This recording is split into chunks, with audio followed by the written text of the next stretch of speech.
एक शाम प्राची टीवी पर सीरियल देख रही होती है। तभी उसकी सास वहां आती है। अरे सीरियल में तो ऐसे मग्न है जैसे आज रात का खाना पड़ोसी आकर बनाएंगे।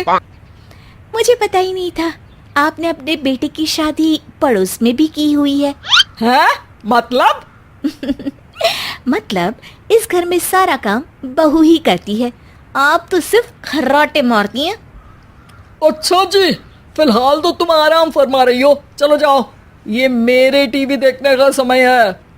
आहा, इसीलिए मुझे भगाया जा रहा है। सॉरी, अब तो बिल्कुल नहीं जाऊंगी।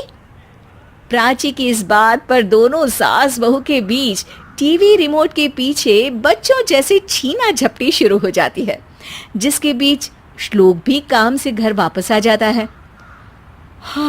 आज मेरी चूहे बिल्ली की जोड़ी किस बात पर झगड़ रही है? अरे तेरे बीवी मुझे टीवी ही नहीं देखने दे रही। अरे तुम्हारी मम्मी मुझे खाना बनाने के लिए फोर्स कर रही है। अरे वाह, ऐसे बेतुके रीजन पर तो बच्चे भी झगड़ा नहीं करते। अरे मुझे कुछ मत बोल, सब इसने ही शुरू किया है। हाँ हाँ, जैसे आप तो बहुत दूध की धूली है ना। अरे बस दोनों चुप। प्राची जाओ, खाने की तैयारी करो। और माँ तुम छोड़ो, तुम्हें क्या बोलूं, शांति से अपना सीरियल देखो, मुझे दोबारा लड़ने की आवाज सुनाई नहीं देनी चाहिए। ऐसा बोलकर श्लोक वहां से चला जाता है, जिसके पीछे पीछे प्राची भी कुछ न कुछ बड़बड़ाते हुए रसोई में चली जाती है। हाँ हाँ, सासू जी को तो कुछ बोलेंगे ही नहीं, बस मुझ पर ही हुक्म चलता है, खाना बनाओ, जैसे मैं इनके घर में खाना बनाने के लिए आई हूँ। इसी तरह शाम बीतती है और रात को श्लोक और प्राची की सास खाना खाकर सोने चले जाते हैं, लेकिन प्राची गुस्से में कुछ खाए बिना काम में ही लगी रहती है। इस घर में किसी को घंटा फिक्र नहीं पड़ता, मैं खाऊं या भूखी रहूं। प्राची कुछ देर के लिए रसोई से बाहर जाती है और जैसे ही वापस आती है तो वहां दूध का भरा ग्लास देखकर हैरान रह जाती है। फिक्र पूरी है, बस दिखाना नहीं है। प्राची दूध पीकर सोने चली जाती है और अगली सुबह एक बार फिर सास बहू का कार्टून नेटवर्क स्टार्ट हो जाता है। ये तुमने ही किया है। अरे अजीब जबरदस्ती है, मैं बोल रही हूँ मैंने कुछ नहीं किया। दोनों ने मिलकर पूरे घर को पागल खाना बनाया हुआ है।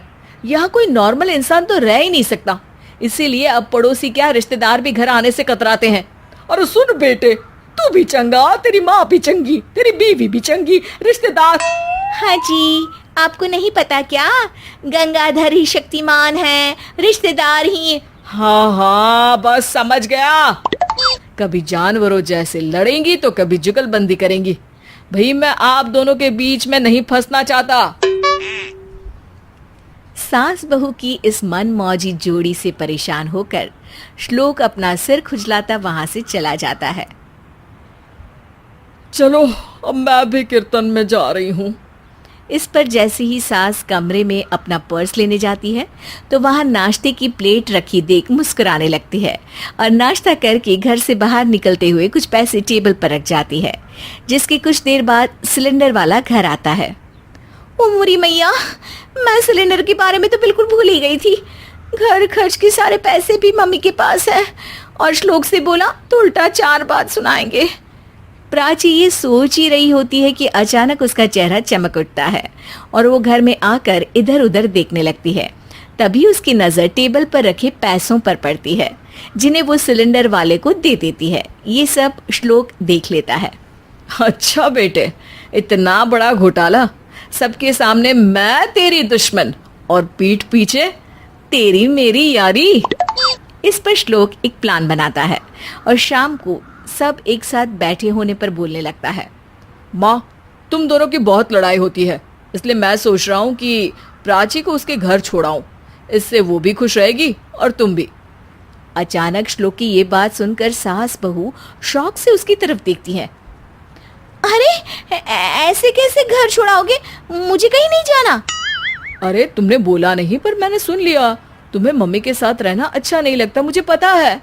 अरे वाह, अरे जब बहू खुद कुछ काम बोले तो वो तुझे सुनता नहीं, और अब जो इसने बोला ही नहीं वो तू समझ गया।